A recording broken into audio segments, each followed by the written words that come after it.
Dr. Nick Norwitz, you did something wild. You fed yourself Oreos in the name of science to see what would happen to a number of different biomarkers. I'm going to let you just take it away because you're the master at describing this. But when I first saw this, I'm like, oh man, here he goes. Yeah. I guess I'm going to describe the study and the finding at a very high level. And then I want the audience to literally pause and just do a self-audit of their emotional reaction to this. So high level, the study was, I consumed my normal baseline ketogenic diet for a couple of weeks as a run-in period. And then I did about 2 weeks of, quote, Oreo cookie supplementation therapy, where I added Oreo cookies to my diet. 12 cookies per day, which is one sleeve. That's 4 servings. And then I was measuring my lipids along the way. And then I did a 3-month washout period to reset. And then did 6 weeks of a very high intensity statin at a high dose, 20 mgs of Crestor for a full 6 weeks. And the question we were looking at was what would affect my cholesterol, specifically the LDL cholesterol, some people call it the bad cholesterol, more, with statins being frontline therapy for high cholesterol. And the finding was the Oreo cookies were 2 times as potent in 1/3 the time at lowering my LDL. They were 2 times as powerful as the statin. The Oreos lowered my LDL by 71% in just 2 weeks, versus the statin at 32.5% in 6 weeks. So some of the headlines ran things like Harvard scientist lowers cholesterol with Oreo cookies. This is where I want people to pause and be like, what is your emotional reaction? Because I think the intent was provocation. To give a little bit more context, we've been studying for a little while this very fascinating phenomena of why does cholesterol go high on low-carb diets for some people?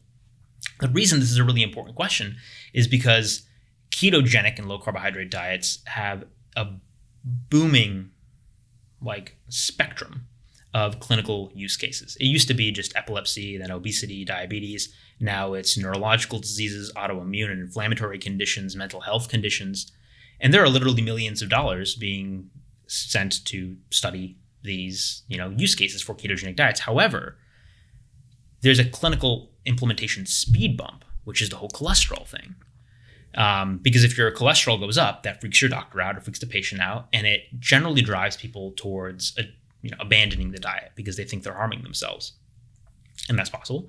But the question of why do most people actually not see increases in their LDL cholesterol? Some even see decreases. Some see little blips at the beginning, but then it stabilizes out. But then there are some, like me, who see crazy increases. Crazy increases so high that literally when I've gone around like Harvard Med campus and said these numbers to senior physicians, they think even I, as a PhD and 4th-year medical student, am mistaken. That I must have made this up, or there's a lab error, because these numbers are like equivalent to 1 in 1 million genetic conditions, homozygous familial hypercholesterolemia, with LDLs of like 500, 600 in some cases, that most clinicians will never see in their life. And yet, we have people emerging with these spikes in the LDL cholesterol, and the question is why? So we can get into the model a little bit, but fast forwarding to the Oreo versus statin experiment, we have so much literature now on trying to explain that why, but it's niche. And it's hard to get people to turn their head to new niche literature. After today's video, I put a link down below for 10% off of urolithin A from Timeline Nutrition. Urolithin A is what is called a postbiotic. It's something that is extracted, typically in this case from pomegranates, and it's a compound that induces what is called mitophagy. So it encourages the mitochondria to essentially go through a recycling. Now, MitoPure, which is the patented version of urolithin A, has a lot of clinical studies published on it. Very legit stuff. I've talked about it with Dr. Gabrielle Lyon. If you're looking at trying to get sort of the, I guess you could call it the autophagy of the mitochondria, mitophagy, and improve mitochondrial health, potentially better aging, all these things, urolithin A is probably on the forefront when it comes down to the emerging promising compounds. Really interesting stuff. Not to mention, there's evidence to support that it can help protect against visceral fat accumulation as well, which is hugely important. So that link down below gets you 10% off of Timeline's urolithin A. At the very least, at least check out the link and read a little bit more about it, because it's not just Thomas DeLauer talking. This is very real stuff. So link is below this video in the top line of the description. And so I, being a naturally impatient person, was like, I want to force a discussion now. And so I envisaged the most provocative thing I could do to do a metabolic demonstration, legit metabolic demonstration, that would prove a point. So I did Oreo versus statin and predicted this would work. So I went on, I don't know if you know Chris McCaskill, Plant Chompers. Mm-hmm. I announced the experiment on his channel. And I'm an academic. I know how to dot my I's and cross my T's. So I got the Harvard Medical School IRB exemption. So I went to their IRB. I got my PCP ordering all my labs straight into my electronic medical record. I got Professor William Cromwell, a highly esteemed lipidologist, to be a co-collaborator in the design and the authorship of this. And then I executed, and turned out that our model, mine and colleagues, the prediction was correct, and Oreos actually worked. And so coming back to that emotional reaction, I guess some people are going to have their BS detectors go off and be like, this is ridiculous. Just another, media headline that's diluting content. And other people might get curious and say, is there any legitimacy to this? Those are the people I care about, because those people, when they start going down the rabbit hole, may be subject to the awe and curiosity that I feel studying this phenotype every single day. So this was very intentionally a provocation, a PR stunt, but with legitimate science behind it, in order to force a discussion in the public, but also in academics and with clinicians, to help get more attention to our work, to get more resources for larger scale, more rigorous studies. So that was what I envisioned, and I pulled it off, and it's been an interesting ride since.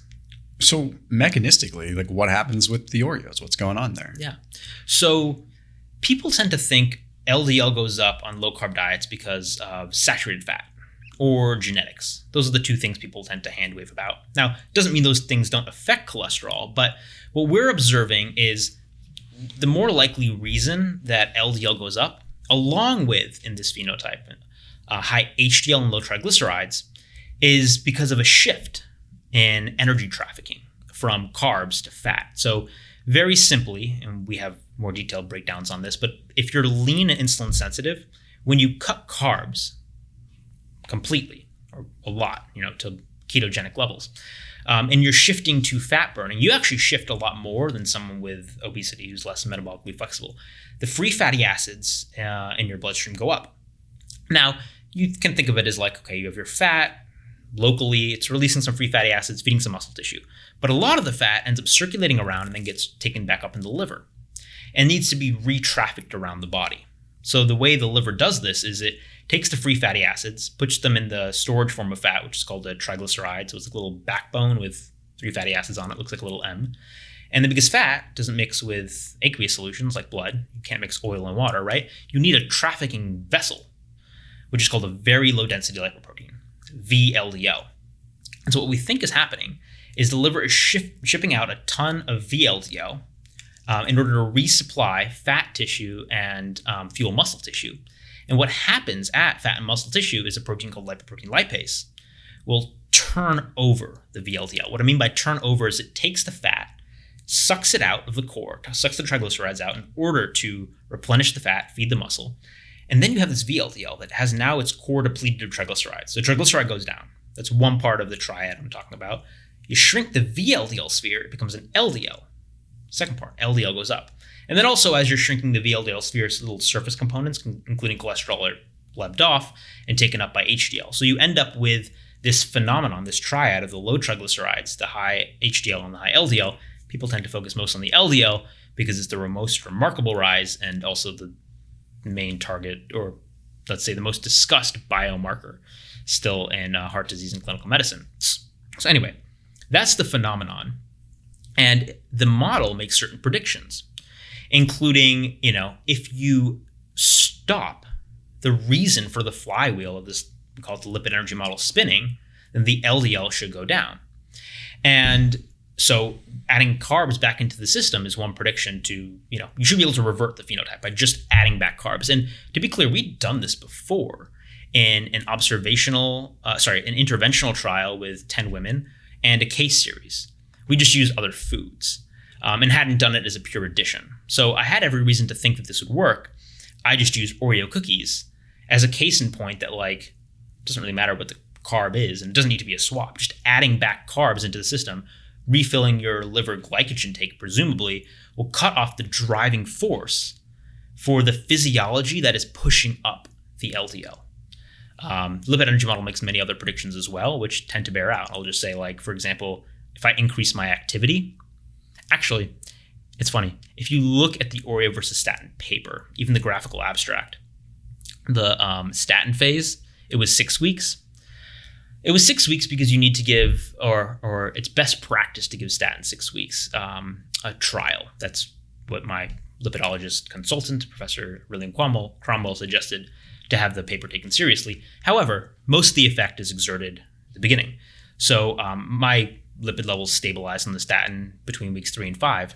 So one thing I did in the last week is just up my step count. Did nothing else other than walk a little bit more, which would increase my energy demands, presumably increase the demand for this lipid energy model flywheel to spin. The prediction would be my LDL goes up. It went up 50 milligrams per deciliter by doing nothing else than upping my steps by 10,000 steps per day. Same exact diet, same sleep schedule, otherwise same exercise. I just walked more, my LDL went up. So there are lots of levers you can pull on this model, and every time we try to pull a lever, the model turns out to be correct. One lever is carb add back. Oreos should work. They did work. In theory, could high intensity exercise where you're going more glycolytic stop the flywheel?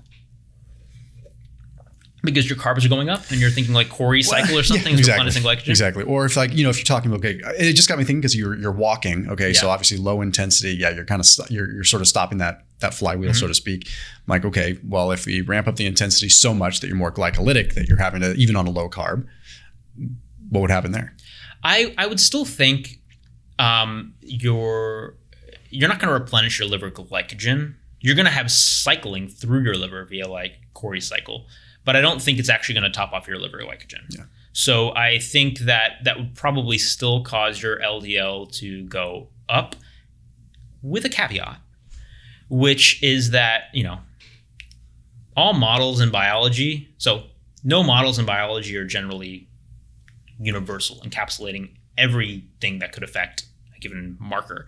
That is true also of the lipid energy model. So there are other things that we do consider, like how exercise, especially resistance training, can alter your muscles and actually cause tears that require structural components to repair. That could actually create a sink on LDL and similar particles. So there actually might be a structural demand, which is why even people with low body fat that tend to be very muscular and doing a lot of heavy resistance training, doing a lot of damage to a large muscle bed, might not see the same results.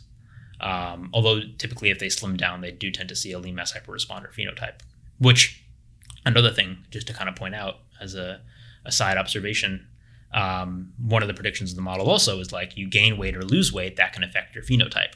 And we've had people do this. We haven't published on it yet, but if I gain weight and gain some body fat, my LDL goes down.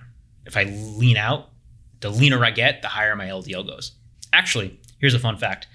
The highest my LDL ever was 545 milligrams per deciliter, which is crazy high.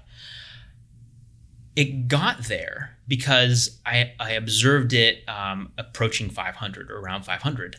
And I'm I'm going to try to reduce it through lifestyle change, which included, this is early on, I didn't really understand the physiology as well, cutting out almost all dietary cholesterol. So I went from having tons of dietary cholesterol to none, cut out all high saturated fat rich sources. You can't actually cut out all saturated fat. And as a result of the dietary change, I ended up just losing some weight. Obviously, if I'm not eating as much butter and cream and egg yolks, having egg whites, I might lose a little bit of weight over a acute period of time.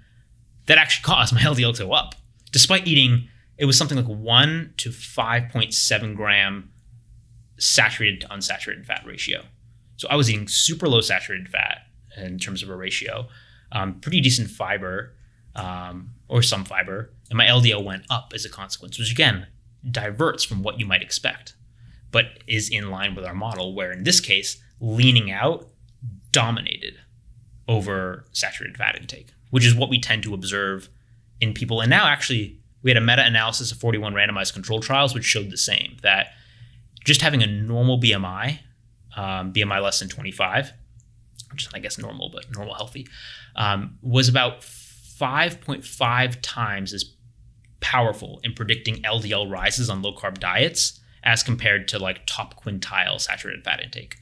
Interesting. So this does appear, like BMI and the lipid energy model, probably a major driver, a major explanation for why LDL goes up in some people on low-carb diets. How long after the cessation of the Oreo intervention did things stabilize back to what would be normal for you? It took several weeks, which is very interesting. And one of the curiosities that others have observed, and I don't have a good answer for, as in the interventions, adding back carbs, tends to drop LDL very, very fast, but it generally takes a little bit longer for it to trickle back up. So for me, it took a few weeks. Given the half-life of LDL, it's not what I'd expect, so I don't have a good explanation. So this is one of the areas where all models are in development. I actually think our model has a hole that I haven't really figured out how to, or we haven't really figured out how to plug. Me, Dave Felder, and Adrian Sotomoto are my close colleagues on this. But in general, the models proved better at predicting outcomes, even the weird ones like the Oreo versus statin experiment, than any other model that I'm aware of. Does the frequency of carbohydrate consumption matter? Like, for example, and obviously the type could probably influence this, but let's just hypothetical scenario. If you had someone like yourself, and let's say you were doing a bunch of resistance training and you wanted to carb backload after your workouts, obviously there's going to be more glycogen resynthesis or synthesis happening at that point in time. So maybe that would disrupt things. But if you were to say, hey, I'm going to have like some waxy maize type stuff, maybe something that's just like a pure carbohydrate that I could ingest in a liquid carbohydrate form that's going to also serve as like a targeted ketogenic diet, not heavily kick me out of ketosis. Yeah. If you had it in one significant bolus post-workout or something like that, what's your hypothesis there? Could you still achieve some of the same effect? I think it mostly has to do with liver glycogen replenishment. So I think you could use carbohydrates as a tool in that fashion to resynthesize muscle glycogen, preferentially over liver. Because as you know, like after exercise, the glucose receptors are just at higher levels on the muscle cell membranes, the sarcolemma. So you're going to take up more of the glucose preferentially into muscle cells, but that also means it's not going to replenishing liver glycogen. So I don't think it's about muscle cell glycogen. I think it's specifically about liver glycogen stores. So I think that approach, gram of carb for gram of carb, will probably reduce the effect of the carbs on LDL. One thing I really want to make sure to get in, though, was the interpretation of the Oreo versus statin experiment. Because I know throwing this out there, it's going to provoke responses. And part of this for me was a metabolic demonstration for scientific curiosity. Another part of it for me was a social experiment, because we are living in a really interesting time that is, I think, unprecedented, where the general public has access to information and J Tower academia is forced to interact with the public. And so I was in a position where I really thought a lot about whether or not to go forward with this particular experiment, because I could imagine the ways it could be misconstrued, and of course to some extent was. But what I want to focus on what I did is I didn't say anything about LDL being safe or harmful. There wasn't a value judgment on that. I didn't say anything about statins being safe or harmful. There was no value judgment on LDL or statins. What I did, and I think this can be generalized to other content as well, is present what appeared to be a paradox, right? I think we can all agree that Oreo cookie addition to your diet is probably not a healthy intervention. No matter the jokes people make about, oh, he's trying to prove Oreos are healthy. Eating 12 Oreo cookies per day on top of what you're eating is generally not considered a healthy intervention. So bad intervention. And then the outcome, a 71% reduction in LDL from previously very high levels, is presumed to be a good outcome. So when you present people with what appears implicitly to be a bad intervention and good outcome, there is an implicit tension there. And it creates a cognitive dissonance that most people are uncomfortable sitting with. So then what happens is people tend to layer on their own interpretations based on pre-existing opinions. So some people will say, oh, Nick is saying that statins are garbage. I didn't say that. Nick is saying LDL is safe. I didn't say that. And, there are converse interpretations as well. I think it's very interesting to see the extent to which people do mental gymnastics to try to find a value judgment that was never placed, rather than just saying, well, this is weird. Why did this happen?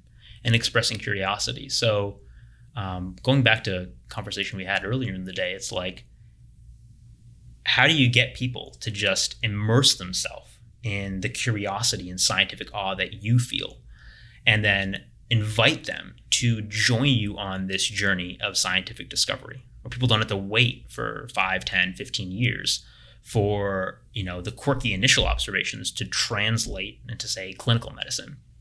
However, I will say that I'm going to pause before I delve into the response in academia, but the best response has been from the clinicians and the academics, which has overwhelmingly been positive. It's interesting because the strange time that we live in right now, where the general population is forced to, or should I say academia is forced to interface with the general population. If we all play our cards right, could really use this to our advantage. It's like, I really wish people could see that instead of taking everything so surface level and just emotional, that if we actually got interested in this stuff, we can demand a lot from science right now. We can demand a lot from academia, and we have a lot of power as regular people. I mean, it's really cool. And it's unfortunate we're kind of screwing it. We're just going the opposite direction. And it's like, if you just embrace some curiosity with things and try to put your just everything else aside for a minute and just be like, okay, let's look at science for science sake, and let's ask some questions, and let's actually ask questions instead of just coming out with opposition or an emotional response. We can drive this. We absolutely can. Yeah. And I think it's conversations like this that help that. But yeah. I think I've thought a lot about why it's so difficult for academia and the general public to blend productively, particularly around topics like cholesterol. And I think both sides have culpability. But one thing I'm observing, and this is mostly talking to the clinicians now, and this is just my perspective, so I could be totally wrong, especially with respect, I'm not commenting on any individuals, but I think that there is a concern of the give an inch, take a mile approach, where there's the impression that, being a good scientist, digesting the data is hard. So if we try to get into the nuances of it on what are potentially, quote, dangerous topics, people are going to misunderstand it and do unhealthy things. So maybe my favorite example of this is, you've heard the term lower is better with respect to LDL and ApoB. Some people say lower is better. I don't think anybody can possibly stand by that statement as an isolate. Lower is better with respect to what? Cardiovascular disease? Lower is better in what context? What metabolic context? What is the intervention you're implementing to do the lowering? Because it's really hard to just affect one biomarker with a real life intervention. And also, what are the side effects of that intervention? Statins have side effects. All these medications have side effects. That doesn't mean they're bad, but I think I see a hesitancy to actually get into the nuance of here are the potential risks of this intervention. This is the other thing it could affect. Here's actually the absolute benefit you might get. Here are the unknowns about the long-term consequences of this. And having a nuanced discussion where you're, taking the pros and cons and truly weighing them in a public setting. I think this actually happens a lot when you're in a doctor's office with these good doctors. But when you enter the public sphere, I think people, physicians, healthcare experts, quote unquote, afraid of getting into that and admitting that there's any degree of downside nuance because they think people are going to run away with it. However, I think the response there is very predictable, where people feel they're being patronized to and things are being brushed under the rug, which then causes them to rebel. So my impression is that the dogmatic, overly simplistic bites of information like lower is better are doing more harm and creating more danger than people realize. That's my impression. It's like comparing a tweet to a long form video. Right. And it's like there's obviously going to be a lot of context and a lot that's left undiscussed.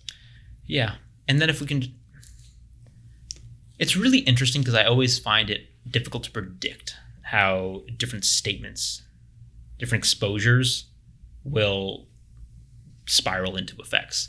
One that was really surprising to me was how the clinical community responded to Oreo versus statin. I can't tell you how many contacts I've gotten from clinicians across the world, mostly in America, United States, but really across the world, saying they became aware of our broader work because of this crazy publicity stunt. But as a function of that, have gone down the rabbit hole, understand the model a little bit, and even if we don't have multi-million-dollar tracer studies, which we have not had the resources to do, have been empirically implementing the principles of our models with clinical efficacy. Because lean mass hyperresponder is the phenotype that I have and a lot of people that are now going low carb have, since more lean people are going low carb in general. There are more and more people emerging with this phenotype with confused physicians. Just having an awareness out there, even as a function of Oreo versus statin, people are saying, doctors, cardiologists have told me, my patient was like statin intolerant and now I have them on sweet potato therapy and their LDL has gone from 500 to 100. Which I didn't really expect to get the volume of responses I've gotten, like from clinicians. But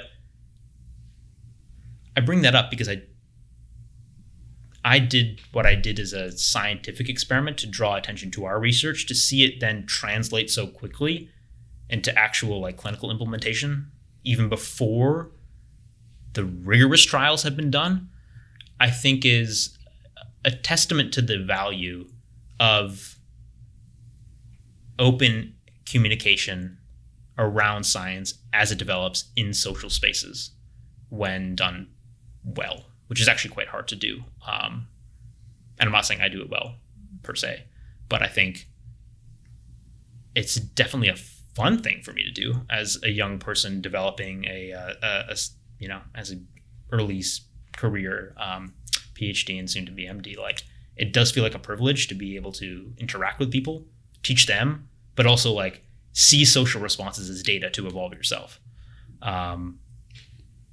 It's just a lot of fun. So what's the next publicity stunt then? Ooh. I did a 720 eggs in a month experiment. That was fun. But that aside, I'm going to be not doing many more N=1 experiments on this particular thing because it doesn't need to be done. I'll elaborate on what I mean by that. If I had several $1 million to do the sort of crossover trial, randomized crossover trial that I would want to do, Oreo versus statin would have been relevant for me. But as a function of it, we have now made collaborations where we're actually working with top labs to do the sort of multi-million-dollar experiments that I want to do. I won't name names because I don't want to bring them under my social media hellfire. But some pretty cool labs that are now investing in our work. And I think over the next several years, the publicity stunts will effectively translate into top-tier rigorous trials. That said, I'm always up for engaging in provocative science and asking hard questions. We were talking earlier today about a carnivore diet study. I just think, I don't know. Part of it, if I'm giving myself, if I'm looking at myself in the best light and shining a nice light on it, I want to just say I'm curious. But there might be something to a little bit of enjoyment of poking at questions other people don't want to poke at and seeing what the responses are, and then trying to finagle conversations around those controversial topics. be it longevity or carnivore diet or cholesterol. And it's not because I have any particularly dogmatic opinions on these things. It's just because I find the emotional charge around them very interesting. Yeah, no, I agree, man. It's very interesting to watch how people react to certain topics and sometimes abandon all things that they otherwise practice in their daily life once certain subject matter is discussed. Mm-hmm. Where can everyone find you? At Nick Norwitz, NickNorwitz, basically on all social media. I now actually have a new website, nicknorwitz.com, so all the social medias are linked at the bottom there. Right on, my man. Thanks, bro. Thanks. Thanks.